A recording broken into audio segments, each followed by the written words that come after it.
वंदे गोमातरम।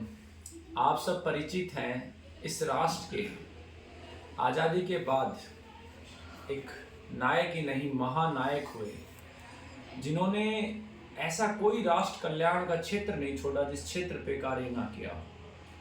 भले ही हमारे जो बलिदानी महापुरुष हुए उनके सपनों के भारत का विषय हो, विज्ञान का क्षेत्र हो, शिक्षा का क्षेत्र हो, चिकित्सा का क्षेत्र हो, कृषि का क्षेत्र हो, या सच्चे इतिहास की घटनाएं, जो झूठा इतिहास हमें पढ़ाया जाता है उसके स्थान पर वास्तविक इतिहास की घटनाएं, भारत की अर्थव्यवस्था का विषय हो, भारत के नागरिकों में राष्ट्रीयता का विषय हो, या फिर विषय हो स्वदेशी का, या विषय हो हमारे वास्तविक नायकों का, भारत के छोटे बच्चे से लेके और बुजुर्ग तक हर व्यक्ति को बिल्कुल झिझोर के रख देती थी उस महान शख्सियत की वाणी। मैंने भी राजीव भाई को पहली बार जिस समय जियो लॉन्च हुआ उस समय सुना, और पूर्ण रूप से उनकी वाणी एक बीज रूपी थी, किसी भी इंसान का पूरा सिस्टम ही बदल देती थी। आप सब परिचित हैं गुरुकुल समाचार, राजीव दीक्षित गुरुकुल निरंतर राजीव भाई की जीवन के घटनाओं को आप तक पहुंचाता है, उनके सपनों को पूरा करने के लिए कार्य कर रहा है। इसी कड़ी में हम इस श्रृंखला के अंदर राजीव भाई के बचपन से लेके और आज तक के सफ़र को उनके माता पिता के माध्यम से आप तक पहुंचाएंगे। आज उनकी माता जी हमारे साथ है और ये हमारे लिए जीवन का सबसे बड़ा सुखद पल है कि राजीव भाई की माता के चरणों में हम बैठे हैं। और जब हमने कार्य प्रारंभ किया था तो वर्धा की मिट्टी और उस पावन स्थल की मिट्टी के साथ और राजीव भाई के माता पिता के आशीर्वाद के साथ ही ये कार्य प्रारंभ किया था। और बाबूजी भी आज हमारे साथ हैं। तो सबसे पहले माता जी से मेरा प्रश्न है, माता जी आप राजीव भाई के जब जन्म हुआ उस समय से लेके और 5 साल तक के उम्र के कुछ विषय बताएं कि उस समय वो कैसे थे, जिससे कि सारे संसार को जिज्ञासा होती है राजीव भाई बचपन में कैसे रहे होंगे, क्या खाते थे, माता जी ने क्या ऐसा खिलाया कि हम हमारे बच्चों को खिलाएं कि राजीव भाई जैसे बच्चे इस देश में तैयार हों। ऐसा तो मैंने कभी सोचा नहीं था बेटा कि मेरे राजीव भाई ऐसे पैदा होंगे जी। सिर्फ एक भगवान की स्तुति में जरूर सुबह अपने नहा धो के पूजा पाठ करके जी सूर्य नारायण का अर्घ जरूर देती थी जी। और शिव चालीसा, राम चालीसा, ये रामायण वगैरह थोड़ा पाठ करती थी। उसके बाद मैं अपना निरंतर जीवन ऐसे ही सादा जीती रही ये सत्संग है बस आपका आशीर्वाद। अकेले ही हो हाँ। माता जी जब राजीव भाई का जन्म हुआ उस समय किस प्रकार का कोई घटना उस समय की, जन्म लेते हैं किस प्रकार से मुस्कुराए, क्या किया, कोई भी ऐसी स्मृति, क्योंकि पूरे देश भर के जो हम जैसे लोग हम कभी राजीव भाई से मिल नहीं पाए, हर क्षण बस मन में यही प्रश्न चलता है कि राजीव भाई कैसे थे। तो उनके लिए कि उस समय किस प्रकार के दिखते थे, क्या ऐसी कोई भी ऐसी बात जो आपको स्मृति में हो। आप कितनी बार मिले भाई साहब से? हमने मिले, रिकॉर्डिंग चल रही है ना। हाँ।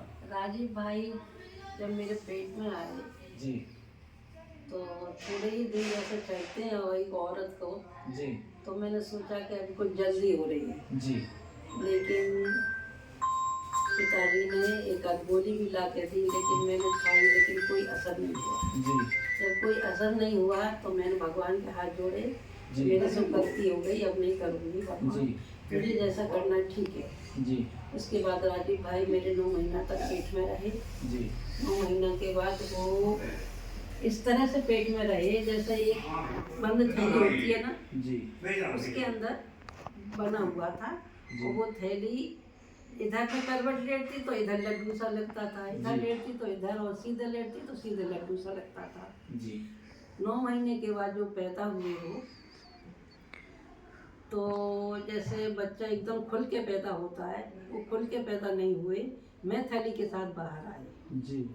और थैली के साथ बाहर आए तो गांव में दाई वगैरह होती है या भंगिन आती है घर में, वो ही करती है। तो उसको देखा कि ये तो थैली के अंदर बच्चा बंद है जी, तो इसको क्या करें। तो उसने उसको कोई कुछ नहीं सूझा, तो उसने बोला ये चूड़ी तोड़ी अपनी, वो चूड़ी तोड़ी तो वो थैली ऐसे फाड़ी जी।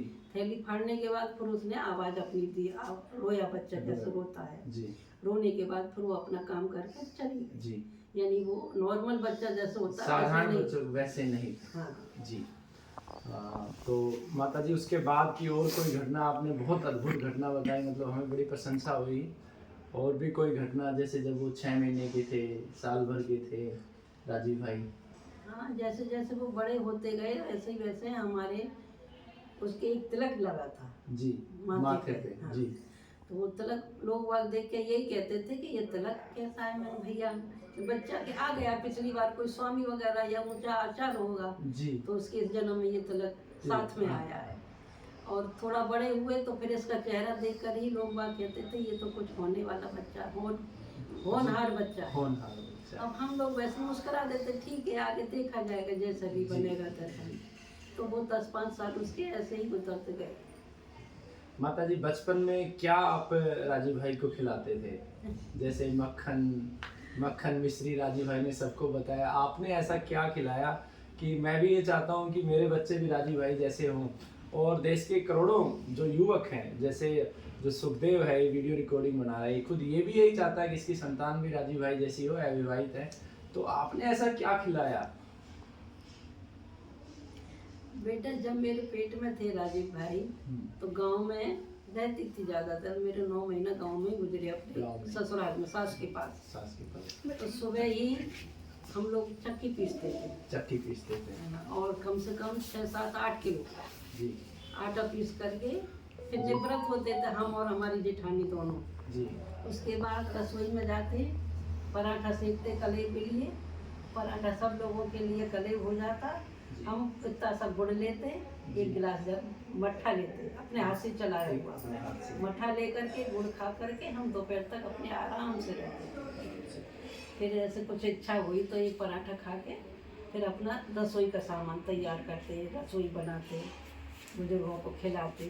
ऐसे जीवन बीता हमारा पूरा। माता जी राजीव भाई सबसे पहले खड़े कितनी उम्र में थे? 6 महीने? 9 महीने। तो ये भी एक बड़ा विषय, 9 महीने में खड़े हुए। और चलने कब लगे राजीव भाई? बस 9 महीने में जैसे खड़े हुए वैसे धीरे धीरे चलने लगे। और सबसे पहले राजीव भाई पढ़ने के लिए किस उम्र में गए? पढ़ने के लिए तो 4 साल बाद 5वीं साल में बैठा। 5वीं कक्षा में? तो पहले वहाँ अलीगढ़ 5वीं साल में पहली कक्षा में बैठा। पहली कक्षा में पढ़ा थे? एजीकेजी नहीं होती थी। अच्छा, एजीकेजी उस समय नहीं होती। कुछ हमने तैयार कर दिया बच्चे को जी। सीधा 1 कक्षा में पढ़ा। 1 कक्षा में। तो पहला स्कूल कौन सा था जिसमें राजीव भाई गए? कुछ याद है? नाम है, स्कूल का नाम क्या था आपको याद है क्या? ना वो तो बाद का है। पहला स्कूल बाबूजी एटा में था ना? फिरोजाबाद में। स्कूल का नाम अभी याद नहीं आ रहा है। खैर याद नहीं बाबूजी को। तो बाबूजी कोई ऐसी बात बचपन की जब राजीव भाई छोटे थे जो आपकी याद में हो? जैसे मैं जब पहली बार पिता बना था तो मेरा बच्चा मेरे को देख के ऐसे माथे में तोड़ी डाली थी, ऐसे किया था सबसे पहले, तो मुझे आज तक याद है। तो आपको भी ऐसी कोई घटना बाबूजी याद हो राजीव भाई से संबंधित जब पहली बार बचपन में थे? अभी याद नहीं जी। बुजुर्ग पास में जाते नहीं थे। अच्छा, जाते नहीं। अच्छा ना, बड़ी बूढ़ी आती थी हमारी ननद, सास, जेठानी, दौरानी। अच्छा। पिता नहीं आते थे। पिता नहीं आते थे।